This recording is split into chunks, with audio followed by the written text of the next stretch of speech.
This World Series Game 5 Picks edition of the MLB Gambling Podcast on the Sports Gambling Podcast Network is brought to you by Prize Picks. Go to prizepicks.com/SGPN. Use the code SGPN for a first deposit match up to $100. We're brought to you by Hall of Fame Bets, the sports betting research platform for parlays, player props, and game lines. Download the Hall of Fame Bets app or visit hofbets.com. Use the code SGPN to get 50% off your first month and start making smarter bets today. Plus, the MMA Gambling Podcast just launched their YouTube channel to celebrate. We're giving away a MMA Gambling Podcast hoodie. Head over to sportsgamblingpodcast.com/MMA hoodie for all the details. Welcome, everybody, to the MLB Gambling Podcast on the Sports Gambling Podcast Network. My name is Malcolm Bamford, coming to you from Newcastle upon Tyne in the northeast of England. Today is Wednesday, the 1st of October, and we are here to handicap potentially deciding Game 5 of the World Series, which will take place in round about 9 hours' time from right now. Joining me from Houston, Texas, is Mr. Munaf Manji. Munaf, hey, how are you? You're on mute, Munaf. We're always in mid-season form already. I was just saying, you're in mid-season form. I'm in mid-season form because I was on mute, and you said it's the 1st of October, so here we are. Is it not? Oh, shit, it's November. Oh! So close, Munaf. 428 episodes, and I've got the date right about 3 times, I think. It's maybe not a good way for possibly our last pod of the regular season to end, but hopefully it's not the last one, so we can correct ourselves moving forward. But yeah, glad to be here with you. Another game in the books, and then I know again Rangers looking to close it out for their first World Series, but we'll see if they can do it tonight or not. What's the general atmosphere around the Texas area being, Munaf? You're the man on the street down there. I don't think the Astros fans really care if they do win or not. Okay.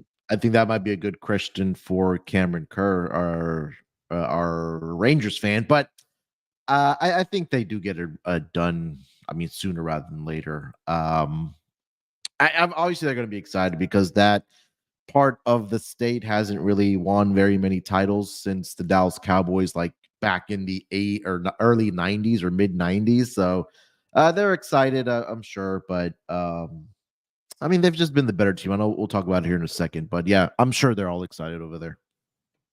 Yeah, I mean, it's been we were just saying before we started, I feel like the series has been a little bit underwhelming.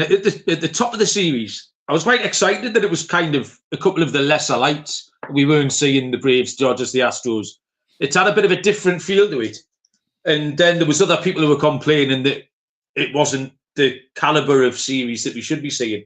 And actually, now we're midway through, I've started to lean a little bit the other way because we haven't seen the caliber of game, because we haven't seen the caliber of players a little bit. We haven't seen Yordan Alvarez going wild like he was last year. We haven't seen a really good pitching matchup, a really good pitching duel out there. So, there's undoubtedly some good players in this. But it is in danger at 3-1 Texas. It is kind of in danger of fizzling out a little bit if Texas get this done tonight, Muna. Yeah, I think the most exciting game was probably the first game of this World Series where it went into extra innings and the Rangers were able to pull the come from behind victory. Corey Seager has been absolutely outstanding. I think he's going to be obviously, I think, the MVP for the World Series if the Rangers do go out and close it out. Trying to see what the updated number for him for. I have a look, mate. I've got it written down here. It's about -500. Yeah, -500 for Corey Seager to be World Series MVP, and rightfully so. But hopefully they extend the series. I know Texas now 10-0 on the road this postseason, which is absolutely remarkable to see. I'm not sure if that's ever been accomplished or not, but give them a lot of credit because they're a wild card team, right? They didn't win the division. Astros won the division. They came in as a wild card team, and most of their games have been on the road here, so they've been doing absolutely outstanding. as far as, taking care of business on the road thus far this postseason. So we'll see if they can close it out here on November 1st. So, game 4, I watched maybe 3 innings last night. That's all you needed. And obviously, sorry? I said that's all you needed to watch was the first 3 Yeah, innings. exactly. I went to bed when I thought, well, that's the end of that. And it didn't take long at all. And then I woke up and checked the box score. And if you just looked at the score this morning, it was quite a wild sounding 11-7. But it wasn't really at all. Texas put up back-to-back 5-running innings. And that was the end of that. Arizona had a little rally at the end, but not much. In terms of the show yesterday, Scott took Texas, I took Arizona. Everybody, I feel like company-wide, and in the comments were busy yesterday. Everyone was wrong about Heaney. We had Heaney. Yeah. We picked him at under 9.5 outs. Kaysen and Trevor and the lads were talking about he's not going to go more than 1 inning. Under everything on he completely and utterly wrong. He picked up the win, having gone 5 innings. What saved my picks yesterday was the hitter props, and we'll probably come to a couple of these players later on, which was Leody Taveras under hits and Geraldo Perdomo. Well, complete afterthought down the bottom of the order, but over on his total basis was plus 160.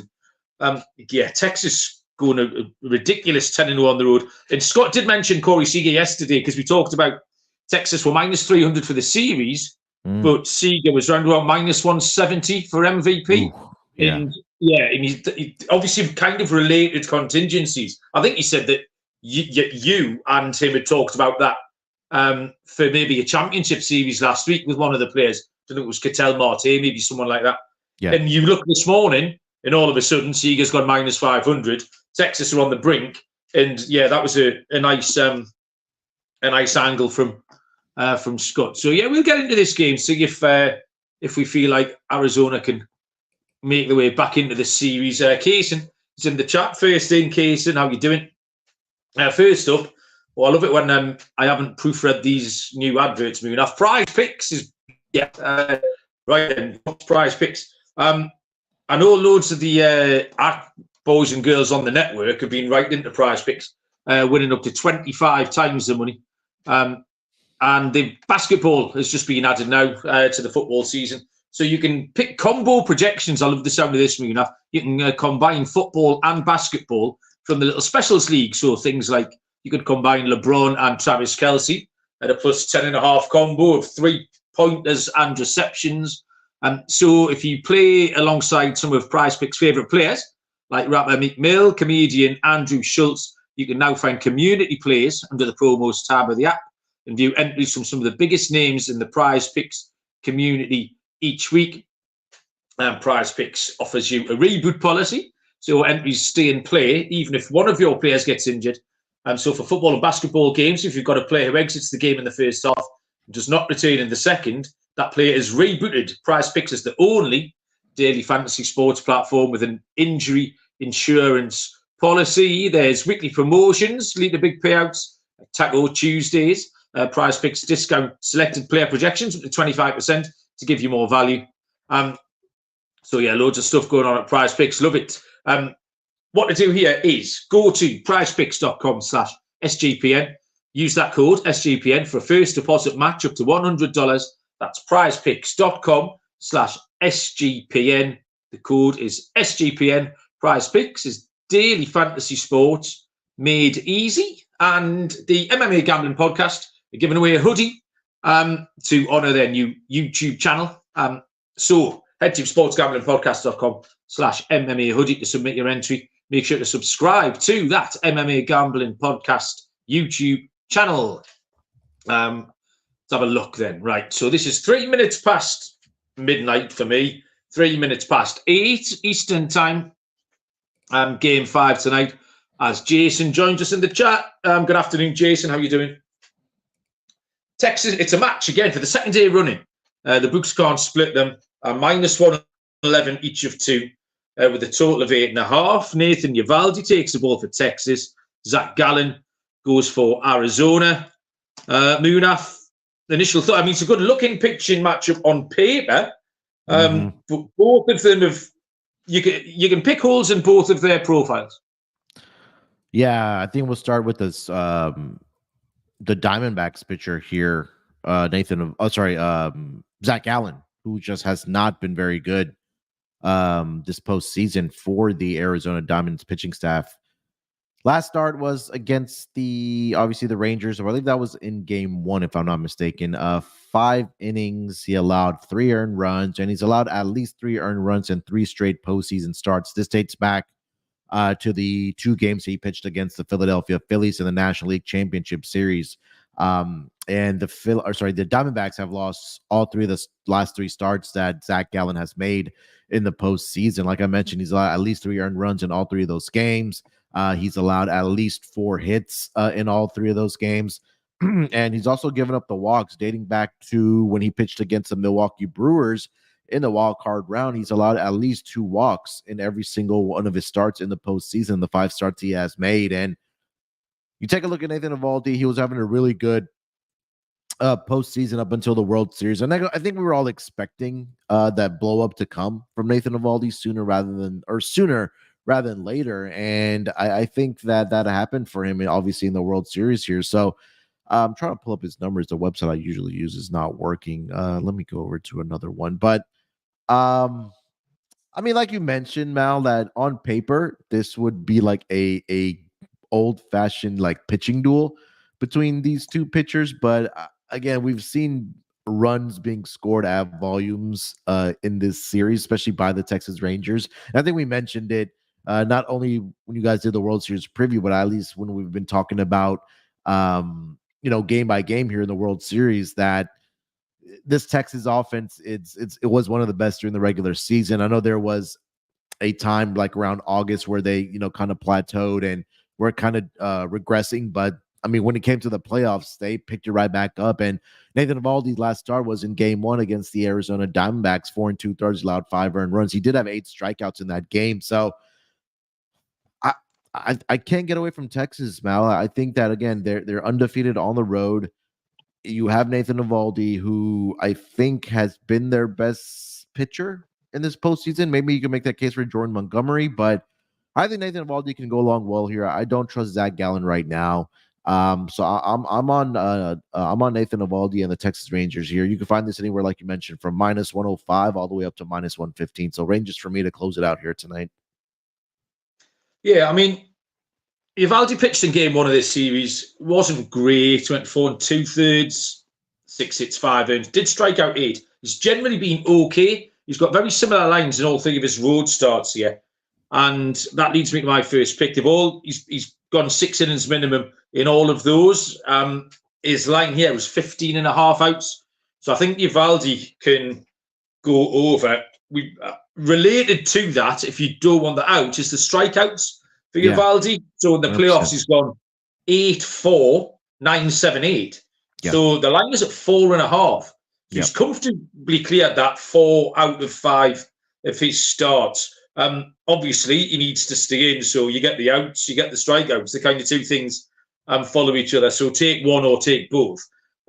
With Zach Gallen, we've got quite a few conflicting likes and dislikes here. D-Rock, Dylan messaged this morning in our little chat, said he really likes Gallen on the under, on the outs. I think it's Casey is saying he really likes the over because the D-backs use their bullpen up. Certainly last night, yesterday was a bullpen game.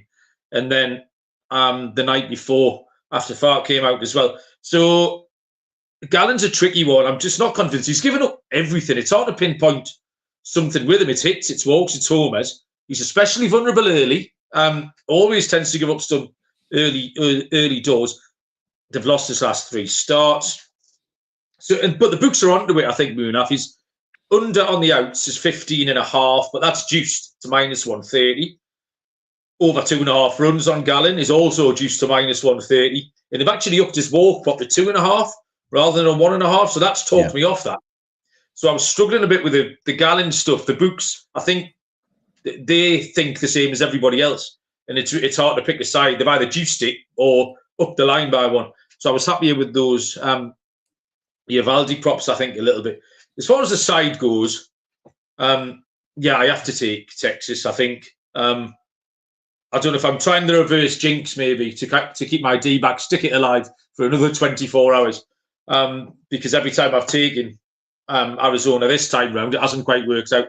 But yeah, Texas do look a safer play, really. Obviously, I don't know if Garcia is going to play. He didn't play last night with that side tightness. He's done for the World Series. Him and Max. Is he completely out? Okay, I hadn't seen that. I checked the box score. That's all. I hadn't seen the news. Okay, fair enough. But yeah, I'll stay with Texas. And I think the over hit again. We said it was an over series at the start, and then me and Scott both took the under yesterday. It's like we're trying to trip ourselves up. So yeah, let's get back. It wasn't broken. Let's not try and fix it.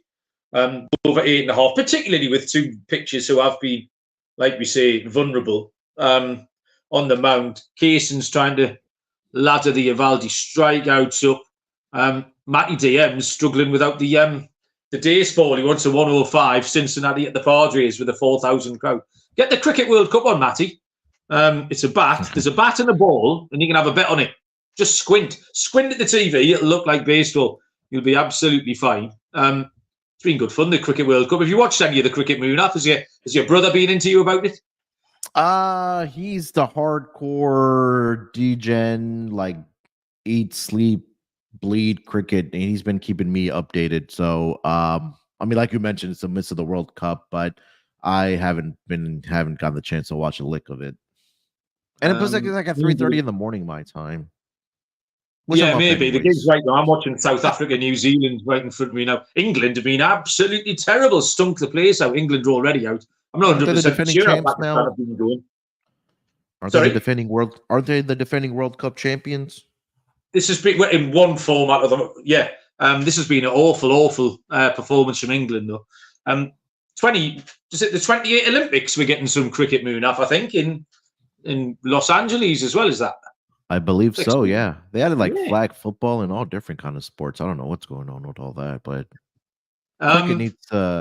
cricket needs to find its way, or I think be exposed to the Western side of the world. Let's just say that. Because they have no idea what cricket is. The thing is, it's a great game to have a bet on, Munaf. Yeah. So, a gazillion different props every 30 seconds with a game of cricket. It's absolutely brilliant. I'll have a look at some batting picks. We'll talk about Hall of Fame BetSpace, helping you this NFL season. Bet Smarter. It's a sports betting analytics platform for parlays, player props, and game lines. We search NFL, NBA, MLB, and soccer bets with historical stats and data. Enter any parlay into the Hall of Fame Bets Parlay Optimizer tool to get hit rates broken down by leg, as well as an expected probability for the entire parlay. Sort the players by hit rate. Find out which players are hot and which picks have value. Stop betting in the dark. Join over 30,000 users researching with Hall of Fame Bets to craft more intelligent, data-driven parlays. Download the Hall of Fame Bets app or visit hofbets.com. Use code SGPN to get 50% off your first month. Start researching, start winning with Hall of Fame Bets. Right, okay, so we've been on the pitcher mound. Let's get into the batter's box. Munaf, are there any props that you like down here? I mean, can you get away from Corey Seager at this point? I'm trying to find what his hits, runs, and RBIs number is. It's probably 2.5. Let me see if I can find it here. Hits plus runs plus RBIs. Corey Seager, 2.5 at plus 110. Not sure if I can get there with that. I know Christian Walker has come alive a little bit for the Arizona Diamondbacks. Like that angle. What was the other one I was looking for? I think Corbin Carroll. I mean, I think for the Diamondbacks, like if they want to have a chance in this game now, it has to start with that top of that lineup with Corbin Carroll, right? Like, I mean, yesterday, the difference in that game was if you take a look at the box score, Marcus Semien and Corey Seager had 7 of the 11 RBIs. And I think that if the Diamondbacks want to have success in this game and score runs, it has to be with that top of that lineup. Kelton Marte, again, continuing to do incredible things. He was 2 of 5 last night. I see his number at 1.5 hits, runs, and RBIs. So I think those are the two guys I'm looking at, the top table setters for this offensive lineup of the Arizona Diamondbacks. Kelton Marte over on his hits, RBIs and runs combined, and also Corbin Carroll. Christian Walker has been, like I mentioned, come alive a little bit as well, at least over the last two games. He was 3 of 5 yesterday. He went 1 of 4 with a double on Monday, and then 1 of 5 on Saturday as well. So those are the couple guys: Christian Walker, Kelton Marte, Corey Seager, and Corbin Carroll for hitter runs and RBIs combined. I've got 3 here, and 2 of mine I gave out yesterday, so it might seem a bit boring, but they were well thought out yesterday and won. And I don't know why I wouldn't go back again. Sometimes you don't have to be too clever about it. So the first one is Geraldo Perdomo. My handicap yesterday was that he'd hit in 7 straight, and 3 of those had been multi-hit games. And sure enough, there he goes again. Cashed last night, and I think it was the minus 125 for over half a hit, which was the same price as yesterday. And then it was plus 160 on his stolen base prop. So yeah, nice price on Perdomo. This time, same price, minus 125, minus over half a total base. Yesterday was over 1.5, and the line's back down to 0.5, so I might have a sniff around. But that's minus 105 for Perdomo. And for the exact same reason, I think this was Scott's play yesterday, or it was a team ride. It was Leody Taveras, who just stopped hitting. Hadn't hit in 3 games, I think. We took him on the under, didn't hit again. Plus 185 for under half a hit. And a little bit of a bigger price here is, I'm going to go with Travis Jankowski. So Jankowski's come in for Garcia. He hits right down the bottom of the lineup. Kind of everyone's shuffled up a little bit. But he's quite lively. We talked about him a few times in the summer as part of this Texas team who do a little bit of everything. He's 3 for 9 against Gallen. But I'm not going to take him in the hits or total bases. I'm going to take him to steal a base, Munaf, because he runs, he makes things happen. So if he does get on, and he's very capable, like I say, he can hit, he can take a walk. If he does get on, he'll go for it. He's plus 475 to steal a base. So it's just something a little bit different on the grounds I picked 2 similar picks to yesterday. I think Jankowski can swipe us a bag at plus 475, Munaf, and I think that's me done. I mean, look, I think for both of these teams, I mean, we've seen them stealing bases. I think that's a great look, especially getting a lot of value on that as well, especially in the stolen bases market. But look, for this Texas team, it's been different guys stepping up every single game. Last night, it was their top 2 guys getting it done. You go back to the game of, game 3 victory for them.